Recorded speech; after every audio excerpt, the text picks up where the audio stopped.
కడపలో AP CM Chandrababu Naidu కుమారుడు నారా లోకేష్కు చేదు అనుభవం ఎదురైంది. కార్యకర్తలు లోకేష్ను నిలదీసినంత పనిచేశారు. కడప పర్యటనలో ఉన్న నారా లోకేష్ నియోజకవర్గాల వారీగా జిల్లా పార్టీ కార్యాలయంలో సమీక్షలు నిర్వహిస్తున్నారు. ఈ సందర్భంగా కడప నగర కార్యకర్తల ఆందోళనకు దిగారు. పార్టీని నమ్ముకున్న తమకు సరైన న్యాయం జరగటం లేదంటూ కార్యాలయం బైఠాయించి నినాదాలు చేశారు.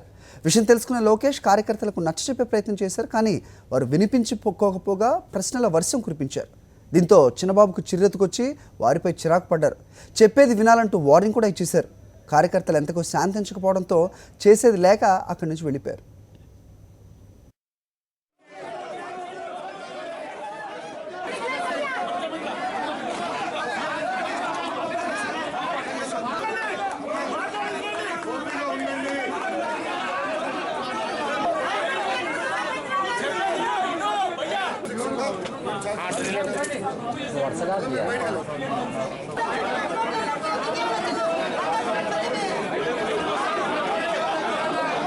చేస్తే బయట మీరు ఇంత గొడవ చేస్తే ఏంటి